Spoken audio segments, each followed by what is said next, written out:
enxergou na minha tormenta, me livrou em meus problemas, transformou minha tristeza e mudou minha vida inteira. Me vestiu com roupas novas, pôs azeite em minha cabeça, me deu um lugar na mesa. O meu Pai não me rejeita.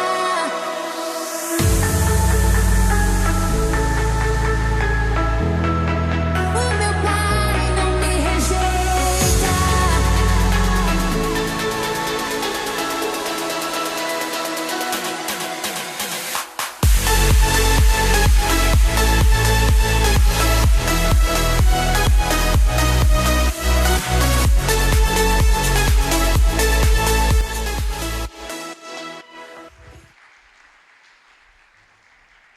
Boa noite, Dunamis. Quem está feliz, diga glória a Deus. Quem está triste, diga Vasco da Gama. Irmãos, vou lhe falar. Só eu posso rir, eu sou Vasco. Você que é flamenguista não pode rir, que é pecado. Eu pensei que no momento de aniversário aqui, né, de bênçãos, alguém ia falar de casamento. Eu só vi casa nova, casa nova, casa nova. Estou sentindo falta do namorado novo, do noivado. Amém? Só quem falou amém vai ser abençoado. Gostaria de convidá-los a abrir em João 15, versículo 7. Eu queria também convidar você a permanecer nesse versículo durante toda a ministração. Eu tenho certeza que Deus quer falar algo profundo ao nosso coração, que durante alguns anos eu demorei a aprender sobre isso. Vamos todos ler juntos? 1, 2, 3 e... Mas se você...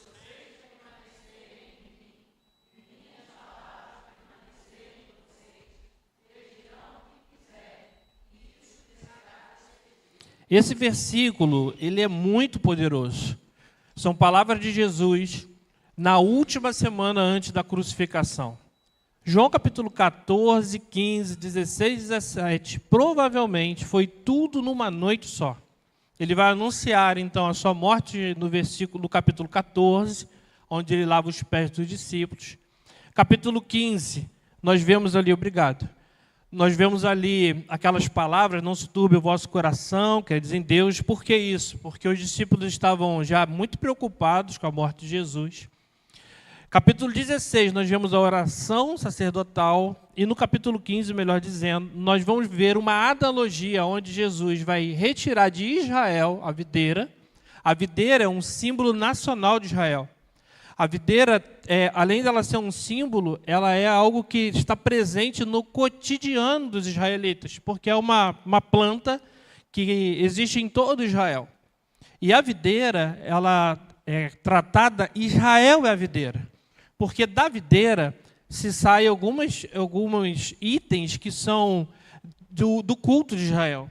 Então, o óleo, a unção, muita coisa vem da videira. Então, Israel era a videira, até que Jesus vai dizer em João capítulo 15 que ele é a videira e o pai dele é o agricultor, apontando então de que anteriormente a conexão era através de Israel, para que as pessoas pudessem ver a Deus, e agora é através de Jesus. Então, quando você vai lendo João capítulo 15, você vai observar que algumas coisas ali são muito profundas. Quando ele fala que nós precisamos estar ligados à videira, outra coisa que ele diz também é que nós devemos não dar frutos apenas, mas dar muitos frutos, e que esses frutos permaneçam. Nós vamos então perceber que tudo que gera fruto precisa levar tempo. E para gerar fruto precisa também estar enraizado. Enraizado fala de maturidade, fala de tempo, fala de firmeza. Por quê? Talvez você saiba disso. Toda árvore, para ela chegar a uma determinada altura, nós temos uma árvore desse tamanho, uma árvore gigantesca, para baixo, a raiz é muito maior do que está para cima. Quer ver um exemplo?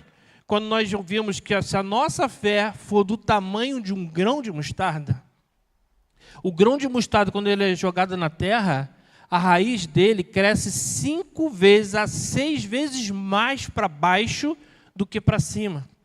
Então, para que o grão de mostarda possa crescer, a velocidade para baixo é muito mais forte, muito mais rápida. Logo, quando nós olhamos para enraizados, está falando de, literalmente, de maturidade, de tempo, de profundidade. E João capítulo 15, versículo 7, que nós estamos lendo aí, nós vamos perceber então uma chave profunda de Jesus, aonde ele vai trabalhar conosco algo que eu gosto de chamar de gravidez. Repita comigo, engravidado. Não, mas é direito, engravidado. Talvez as mulheres que já estiveram grávidas vão entender um pouco melhor de todo esse processo que eu vou dizer.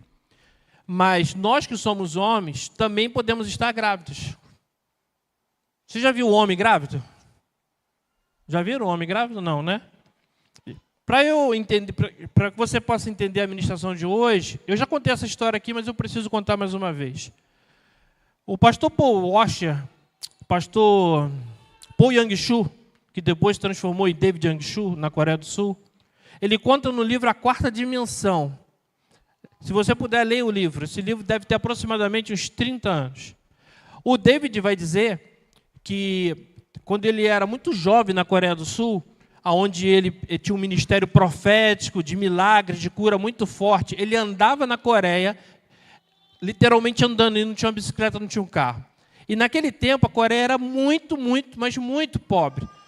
Os coreanos contam que hoje a favela brasileira é luxo, porque nas nossas chamadas favelas ou comunidades tem asfalto, tem água, tem luz, tem saneamento básico, tem gato-net e tem tantas outras coisas.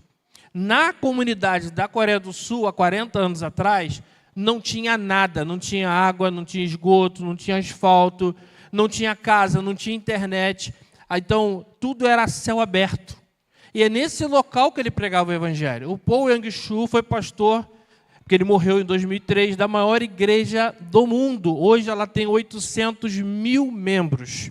E eles fizeram literalmente várias igrejas, porque não cabiam mais as pessoas. Mas tudo começou quando ele conta que ele ficou grávido. Grávido de uma palavra de Deus que Deus ministrou ao coração dele. Porque ele queria uma bicicleta, uma mesa e uma cadeira. Ele não tinha, isso era um luxo para a época. E ele orou muito tempo, talvez como eu tenho orado e você tem orado. Mas ele ensina uma chave poderosa. Jesus vai dizer isso aqui para nós. Ele conta que, em determinado momento, ele vai reclamar com Jesus. Jesus, eu tanto faço, eu prego, eu não estou pedindo nada demais. A bicicleta é para pregar o evangelho, a mesa e a cadeira é para eu estudar a palavra. E por que o Senhor não me dá? E ele conta que Deus disse assim para ele, você sabe quantos milhares de cadeiras, modelos, tipos existem no mundo? Você precisa ser específico. E ele conta que naquela noite ele foi específico. Eu quero uma cadeira assim, uma mesa assada e uma bicicleta desse tipo. E ele conta que ele foi ousado. Eu quero uma Monarch americana, eu quero com marcha, eu quero a Cortal. Ele pediu uma das mais caras. Quando ele pediu a mesa, ele pediu de uma determinada tamanho, ele queria assim, e até a cadeira ele falou que era uma cadeira de chefão, cadeira bem bonita. E aí ele disse que naquela noite, ele dormiu com a maior fé do mundo. Era um sábado. Ele iria pregar no domingo de manhã. Quando amanheceu no domingo de manhã, ele falou que ele não tinha um pingo de fé. Ele já não acreditava mais em nada, e ele falou, como é que ontem eu acreditava em tudo e agora eu não acredito em nada? E ele foi caminhando para a igreja muito triste, até que ele falou que Deus falou com ele em Romanos, sem fé é impossível. E ele chegou na igreja e começou a pregar, em determinado momento ele falou, ganhei uma bicicleta, uma cadeira e uma mesa. Acabando o culto da manhã, naquele dia, alguns jovens foram atrás dele. E ele falou, vocês estão indo onde? Não, nós queremos ir contigo, a gente quer ver a bicicleta. E ele falou, meu Deus, não tem bicicleta. E no longo do caminho ele começou a reclamar com Deus na mente dele, tentando fazer com que os jovens fossem embora. Volta outra hora, volta outro dia. Não, nós queremos ver a bicicleta, porque aquilo era um luxo para a época. Não existia isso. E ele foi reclamando com Deus, falando: Senhor, olha o que o Senhor inventou. Eu vou ser chamado de mentiroso. As pessoas não vão mais acreditar em mim. E aí, chegando lá, não teve jeito, os jovens foram lá na casa dele, os jovens: cadê a bicicleta? Cadê a bicicleta? E ele falou assim: eu respondo, desde que vocês me expliquem como a mulher sabe que está grávida. E aí os jovens falaram: ué, sabe que está grávida, ficou grávida. Mas como é que ela sabe? Você vê, você toca, você muda alguma coisa ali no início da gravidez? E os jovens falaram: não. Aí ele: exatamente, eu também estou grávida de uma bicicleta, de uma cadeira, de uma mesa. E os jovens começaram a rir e falaram assim: olha, eu já vi loucura, mas eu nunca vi um pastor homem grávido de uma bicicleta, de uma cadeira e de uma mesa. E o David conta que ele andava nas ruas da Coreia e as pessoas riam, debochavam dele, porque não acreditavam que aquilo era uma realidade. Até que, em determinado tempo, ele não tinha contado o que ele tinha pedido, mas não de forma específica, e ele começou a ganhar de forma específica, exatamente, a bicicleta como ele pediu, a cadeira como ele pediu e a mesa como ele pediu. Nós passamos muitos anos da vida desejando coisas, pedindo coisas. Mas Jesus dá para nós, então, exatamente como nós podemos viver de acordo com aquilo que Ele almeja e deseja e planeja para nós, não daquilo que nós desejamos.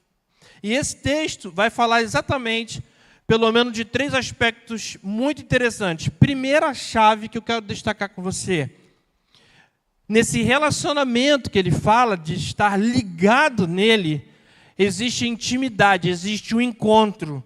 E nesse encontro existe a semente rema.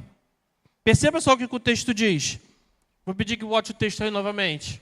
Olha aqui que o texto vai dizer: mas se vós permanecerdes e minhas palavras permanecerem em vocês.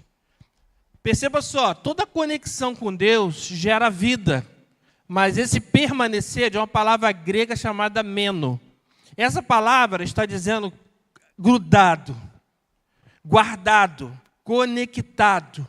E existe no grego também o logos, que é a palavra revelada. É uma palavra grega filosófica, onde os filósofos não conseguiam entender de fato o que era o logos, o que era a existência, de onde vinha tudo isso. João vai dizer, o mesmo João que escreve João 15, em João capítulo 1, ele vai dizer exatamente isso. No princípio era o Logos, e o Logos era Deus, e o Logos estava com Deus, ou era Deus, melhor dizendo. Perceba só, o Logos é a palavra Bíblia, é a palavra Jesus encarnado, mas Jesus não vai usar Logos, ele vai usar rema. A palavra rema, ela é encaixada exatamente na palavra logos, que existe, que é toda a palavra de Deus, mas também é na palavra viva, a palavra revelada. Essa palavra que nós precisamos compreender que ela traz vida. Por que a semente rema? Aquilo que Deus falou, aquilo que Deus fala, aquilo que Ele promete, aquilo que Ele diz que vai fazer. Essa é a semente rema. Eu quero que você compreenda que muitas das vezes nós não compreendemos por que muitas das vezes nossa vida não sai daquilo que está para um outro estágio, porque nós não enraizamos ainda a ponto de podermos viver algo maior e mais profundo com Deus. A fé é acessada, não apenas quando começamos a andar com Jesus, mas também naquilo que ouvimos sobre Jesus, ou naquilo que ouvimos de Jesus. Quantas vezes você já não ouviu promessas? Quantas vezes você já não ouviu, não apenas promessas, mas palavras proféticas ditas a respeito de você, sobre a sua família, sobre o seu ministério, sobre a sua casa, sobre sua finança, sobre o casamento, sobre relacionamento? Isso é a semente rema. Essa semente rema, é quando nós ouvimos, mas não apenas ouvir é suficiente. Permanecer nas minhas palavras, carregar essa semente, começar a entender essa semente. Querido, antes do milagre acontecer, antes de você viver um novo nível com Deus, existe o rema. Nós não podemos ser apenas a geração do equibalo, do maranata, mas nós precisamos aprender a ser a geração do rema. A geração do rema é a geração que cria expectativa naquilo que Deus falou e não naquilo que nós imaginamos. Perceba só, o apóstolo Pedro, ele disse certa vez: para onde iremos nós se só tu tens? Está fraco. Para onde iremos nós? Ele falou rema. Ele não falou logos. Pedro falou assim: para onde iremos nós se só tu tens o rema, a palavra viva. A palavra viva é a palavra profética, a palavra que gera vida. A palavra que vai ser cumprida. Pedro fez isso, até porque ele tirou do nada. Lembra? Se permanecerdes em mim e permanecer na minha palavra rema, existe uma permanência mútua. Não é apenas permanecer em Jesus, mas permanecer também naquilo que ele está falando. Por que Pedro diz isso? Porque lá no meio da tempestade, você deve se lembrar, no Mar da Galileia, está narrado em João capítulo 14, a Bíblia vai dizer que o Mar da Galileia estava... o barco estava prestes a afundar, a tempestade era grande, e aí eles viram um fantasma e ficaram a Jesus, não é? Se és tu, ele pergunta para aquele que era Jesus, que ele tinha: se és tu, me manda até aí ao seu encontro sobre as águas. O que Jesus falou? Venha. Sabe por que Pedro andou sobre as águas? Porque ele tinha a palavra rema, venha. Não dá para você andar sobre as águas porque a gente acha que vai andar. Mas quando Deus disser, ande sobre as águas, você vai andar. Sabe por que Pedro fala isso também? Porque lá no início, em Mateus capítulo 5, onde ele ainda não andava com Jesus, ele pescou a noite toda. O que ele pegou? Nada. Aí ele volta para a praia. Jesus fala assim: vocês vieram de onde? Pescamos a noite toda. Volta lá e joga de novo. Lembra o que Pedro falou? Quem lembra? Sobre sua palavra eu vou obedecer. Porque o Senhor falou, eu vou obedecer. Porque o Senhor falou, eu ando sobre as águas. Porque o Senhor falou, o mar, ele vai me dar o peixe. Então, aquilo que Deus fala, Pedro já sabia. Por isso que eu não posso me afastar de Deus. Por que ele não se afasta? Porque ele já provou aquilo que Deus fala, ele obedece. Sabe aquele desânimo que nós temos?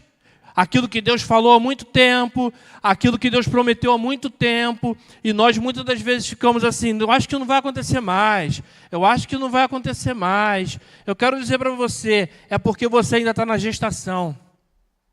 Porque o texto vai dizer: se você permanecer nas minhas palavras, permanecer em mim, e também as minhas palavras permanecerem em você. Querido, permanecer em você está falando de gestação. Primeiro nós vamos engravidar, literalmente.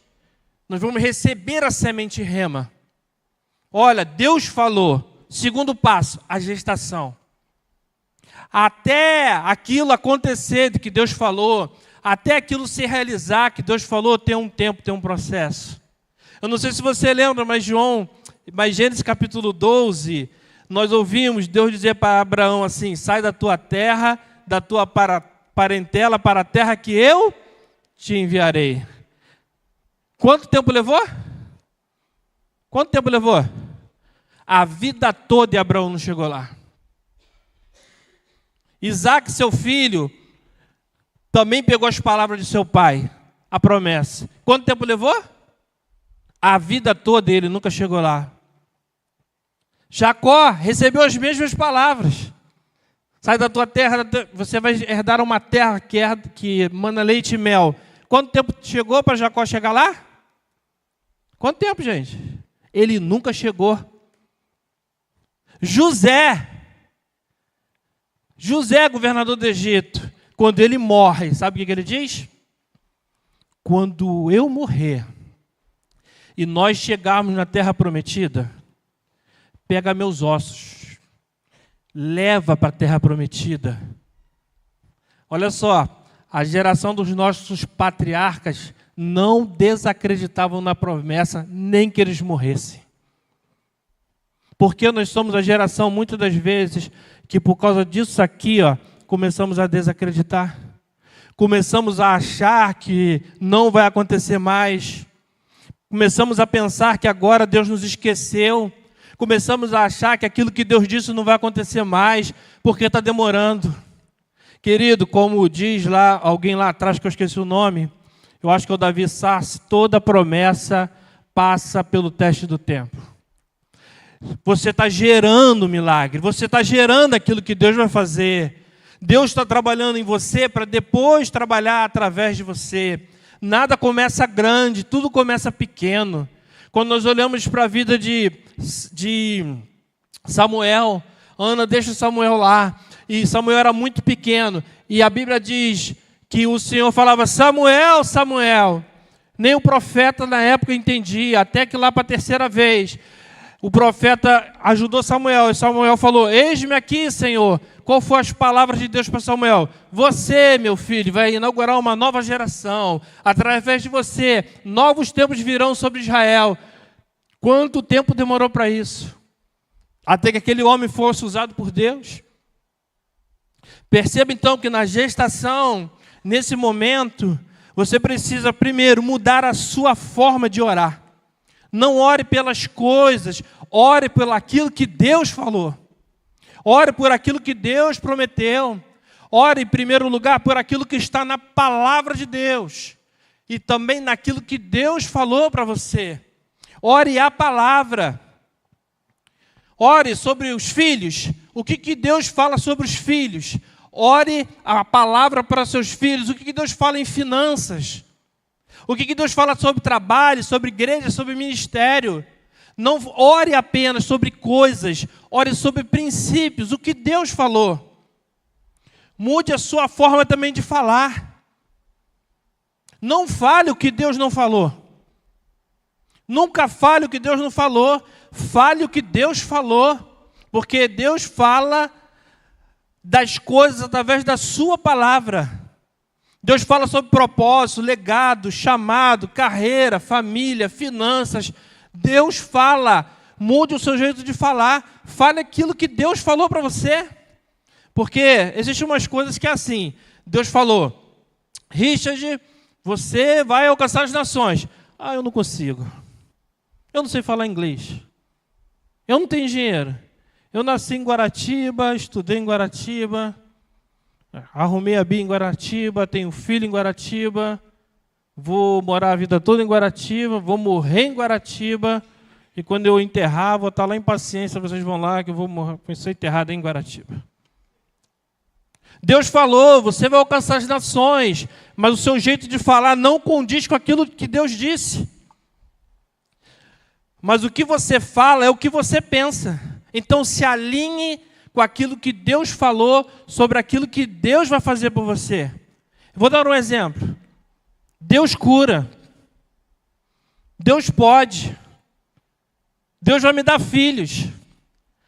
Há pessoas que não podem ter filhos, mas em algum momento Deus disse, você vai ser pai, você vai ser mãe. Você não diz mais que você é estéril, você diz, eu serei pai, eu serei mãe. Abraão recebeu de Deus uma promessa, você será pai de nações. Quantos anos levou? Irmão, Sara já trocava as fraldas geriátricas de Abraão. Eles passavam na farmácia lá do deserto, Raquel, e comprava fralda geriátrica, um trocava para o outro. Abraão não acreditava, gente.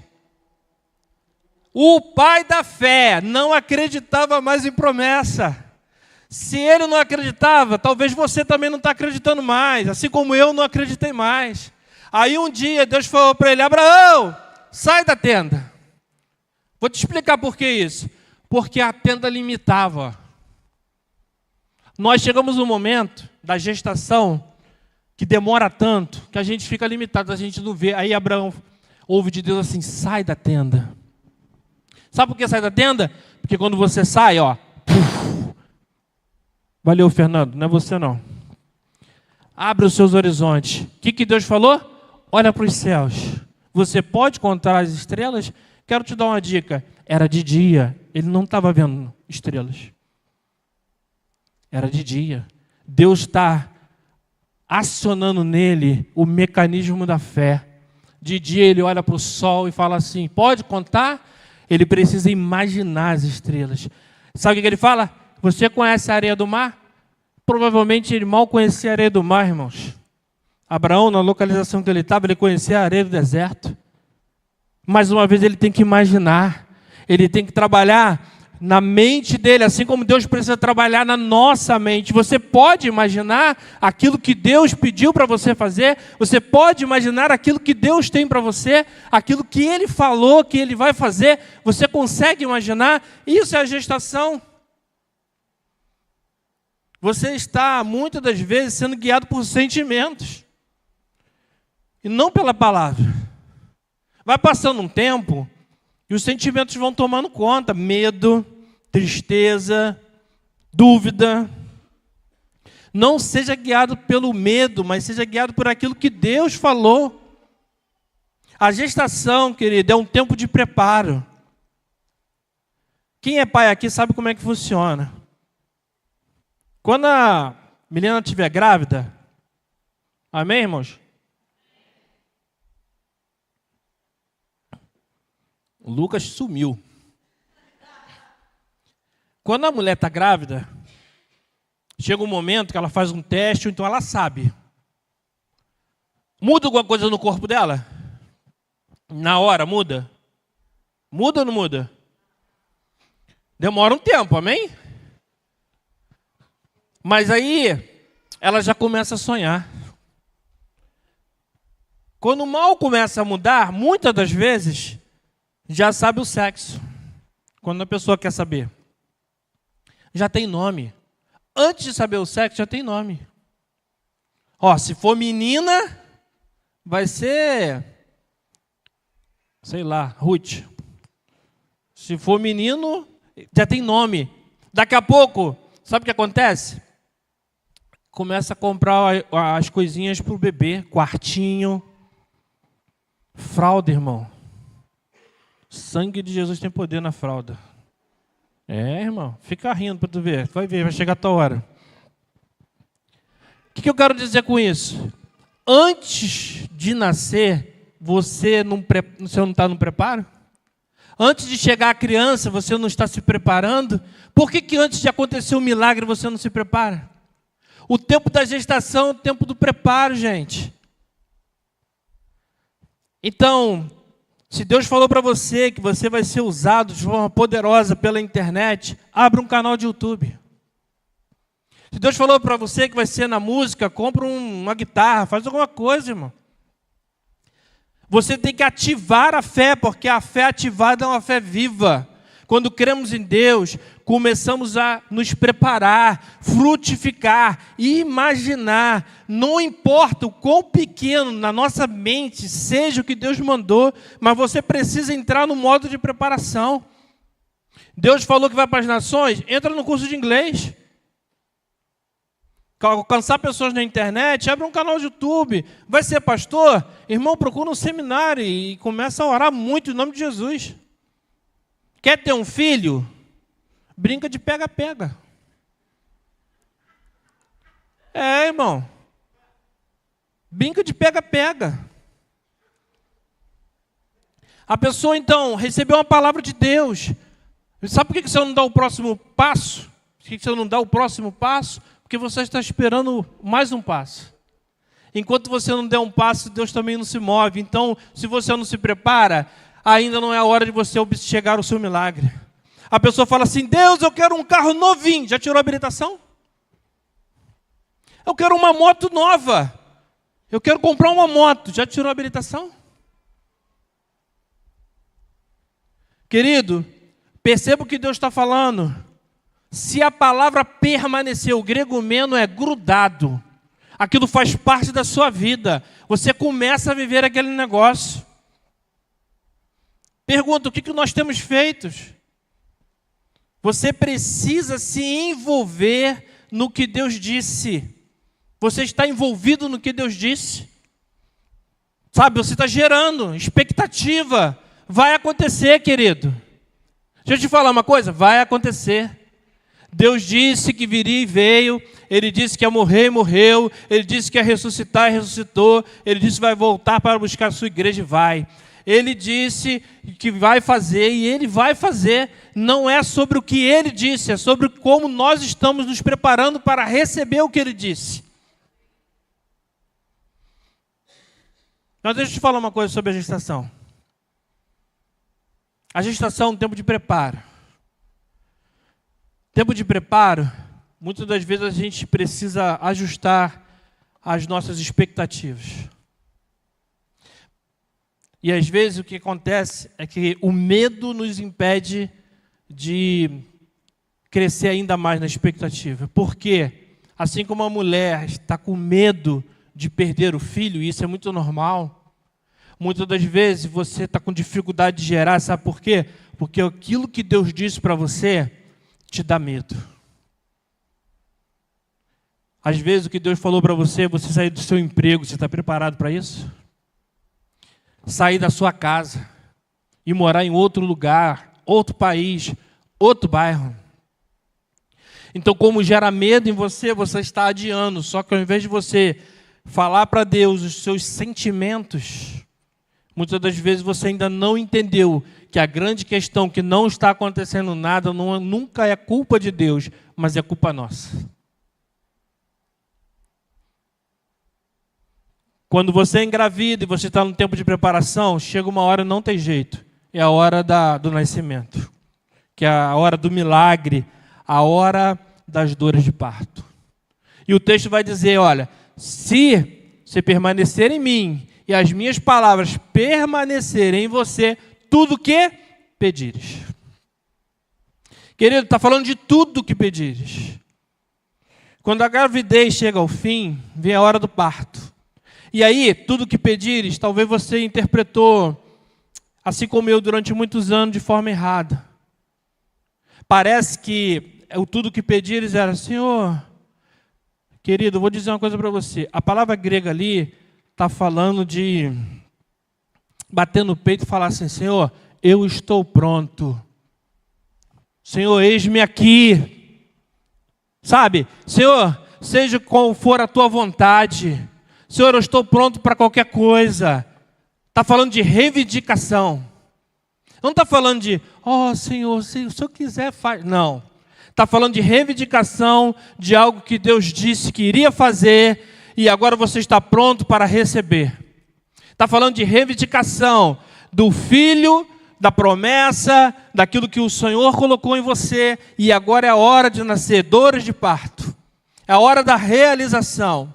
Jesus não está falando de um pedido, mas de um clamor. Senhor, eu estou aqui, faz mais uma vez. Senhor, eu estou aqui, faz mais uma vez. Tu lembra de Atos, quando Jesus sobe, Jesus disse assim, ficar em Jerusalém até que sejais revestido de poder. A Bíblia diz que eles ficaram lá, orando, Jesus, estamos aqui. Jesus, estamos aqui. Olha só, gerando milagre. Eles estão gerando milagre. Está para acontecer. Qual é a hora que vai acontecer? Eles não sabem. Qual é o momento que vai acontecer? Eles não sabem. Mas eles estão firmados na palavra. Eles não estão ali por falar. Poderia demorar anos, para eles não importam. Deus mandou eu ficar aqui, é aqui que eu vou ficar, e eu estou na expectativa do milagre. Uma hora o milagre vai acontecer. E aí eles estão ali. A Bíblia diz em Atos capítulo 2, que de repente veio o Pentecoste. Percebe? Foi gerado neles a palavra rema. Sabe o que foi rema? Ficar em Jerusalém até que sejam revertidos. estão gestando. O que vai acontecer? O que vai acontecer? Até que uma hora, a palavra veio. Sabe aquilo que Deus falou com você? Não é sobre o que o ego, sabe? Não é uma oração de ego. Senhor, estou pronto. Não é sobre isso. É uma reivindicação. É um apelo. É baseado na palavra de Deus. O Senhor um dia disse, o Senhor falou comigo, Senhor, agora eu estou na expectativa do milagre. Querido, eu queria falar de expectativa nessa noite. Eu não sei como é que você vê aqui, mas a mesma sensação que a Milena teve, eu também tive. Qual é a expectativa de nós estarmos aqui essa noite? Eu quero dizer para você que, às vezes, a nossa expectativa não é no que Deus falou, não é no que aquilo que nós estamos gerando, mas, desculpa, é quem está pregando. A gente, às vezes, vem para cá na expectativa de quem está falando. Nossa, se for fulano, uhul! Ou de quem está cantando. Ou na próxima conferência, que é uma bênção. Não apenas aqui, mas eu mesmo vim de uma conferência agora. E não tem nada contra aí a conferência, não tem nada contra você admirar alguém, ter expectativa em alguém, mas não é sobre expectativa em pessoas, é sobre expectativa em quem Deus disse que você é, em quem Deus prometeu para você. A expectativa é em Deus, o que Deus vai fazer, não é no que o pregador vai fazer, não é naquilo que o louvor vai produzir, não é naquilo que a igreja pode te dar, não é numa palavra sensacional, não é isso. Nem na próxima conferência, a expectativa é em Deus. Você gerou expectativa em quê para estar aqui nessa noite? Sabe, a expectativa daqueles homens era naquilo que Deus falou. Eles oravam, e a Bíblia diz, uptimaton, uma palavra grega. Eles oravam juntos, unidos. Expectativa vai chegar, expectativa vai acontecer, expectativa vai chegar, expectativa vai acontecer. Estavam todos eles fundamentados naquilo que Deus disse. Naquilo que Deus diz, por isso que não há desistência. Sabe por que muitas das vezes um dia a gente quer mudar o mundo e no outro dia a gente não quer nem sair da cama? Porque a nossa expectativa, muitas das vezes, é naquilo que nós podemos fazer, ou naquilo que alguém vai fazer, ou naquilo que alguém disse. Querido, ninguém disse que foi fácil. A mulher grávida aí sabe, carregar uma criança 9 meses, e é enjoo, e é um monte de coisa. Estou falando de um filho, imagina, de um sonho, de um projeto que Deus tem para você. Não é expectativa sobre as pessoas, mas cria expectativa em Deus. Por isso que Pedro anda sobre as águas. É por isso que Pedro, mesmo malucão, ele é o que se destaca, porque a expectativa dele é em Jesus. Você entende isso? Todo mundo meio assustado. Se é tu, manda que eu vou. Jesus fala, venha. Quem é o único maluco que andou? Porque ele grava expectativa em Jesus. É para jogar rede? Eu vou. Quando todo mundo foi embora, quando Jesus falou assim, quem quiser vir após mim, tome a sua cruz, carregue, quem quiser vir após mim, aí todo mundo vai embora, Jesus chega, vocês não querem também? Vão. Pedro, eu não. Tá maluco? O senhor tá, you crazy, man? Vou ficar, porque só tu tens a expectativa não era sobre pão, a expectativa não era sobre peixe, a expectativa não era se ele iria curar cego, a expectativa não era sobre se ele iria libertar Israel. Irmão, a expectativa era sobre ele. E eu quero dizer para você, João 15 é sobre ele, se permanecer nele, se as palavras dele permanecerem em vós, se nós pedimos a ele, ele concederá. Ele vai fazer, ele sempre fez e ele sempre fará. Não gosto de falar, mas toda vez eu falo isso. Eu juro que eu vou parar. Quando eu fiquei muito doente, eu cheguei a 60 quilos. Hoje eu tenho 90, eu cheguei a 60 quilos. Eu literalmente quase morri algumas vezes. A expectativa que eu tinha era um doador de rim. E eu queria expectativa nas pessoas. Até que um dia minha esposa falou para mim, chega, vamos fazer o seguinte, nós vamos orar. E nós vamos falar para Deus assim, se um dia acontecer, vai ser de Deus. A minha esposa falou isso para mim. Não sabia ela que era ela que ia doar para mim. A partir desse dia eu descansei. Falei, Senhor, se um dia acontecer, vai ser o Senhor. Tinha que ser Deus, gente. Não era sobre mim, sobre minhas necessidades, sobre minha doença. Não era nada sobre isso. Era o que Deus queria fazer. Sabe por que Deus não faz aquilo que a gente quer? Porque nós não entendemos ainda. É sobre o que Ele quer. Por isso que nasce o milagre. Estou terminando, concluindo. O texto termina. Tudo o que pedirem será feito. O verbo aqui está dizendo assim, ó, vai surgir, vai acontecer. Deixa eu te falar uma coisa. Sabe onde está o milagre? Ele está escondido na dimensão espiritual. O milagre já está pronto. O milagre já está pronto. Por isso que ele usa ginomai. Ele não usa poemon. Existe um verbo fazer que é poemon. Vou fazer do nada. Esse é um verbo que Jesus usa muito. É o verbo da criação, bara. Olha, eu vou fazer do nada. Aqui não, ele usa ginomai. Ele está dizendo assim, ó. A hora que você entender, ele já está pronto. Ele vai surgir. Sabe por que está pronto? Porque foi ele que plantou no nosso coração. Lembra? Ele falou no rema. Ele disse. Nós geramos. Esperamos.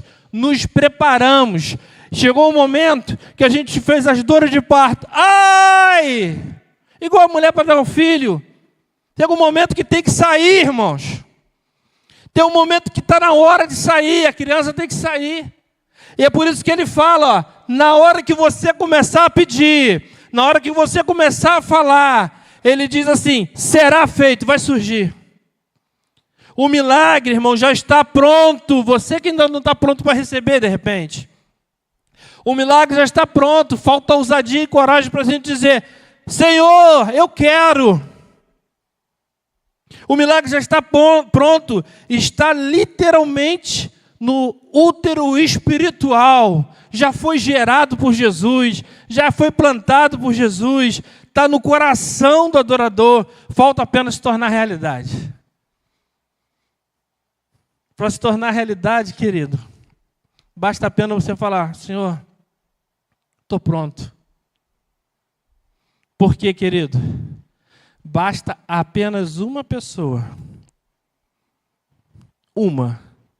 Para que o milagre aconteça. Precisou de um menino chamado Samuel. Para que um país inteiro mudasse. Houve um homem chamado Isaías que disse assim, eis-me aqui, Senhor. Nada nasce grande. As coisas nascem aos nossos olhos, mas todo milagre começa pequeno. Atos capítulo 2 diz assim, e veio um vento. Irmão, veio um vento. E tudo mudou. Até no dia de hoje. Aquilo que você está esperando grande, talvez aquilo que Deus falou, pode acontecer hoje e agora. Nesse momento. Exatamente num ambiente como esse.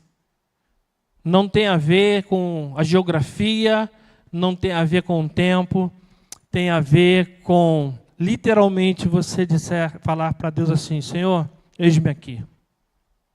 Eu estou pronto para receber aquilo que o Senhor tem para mim.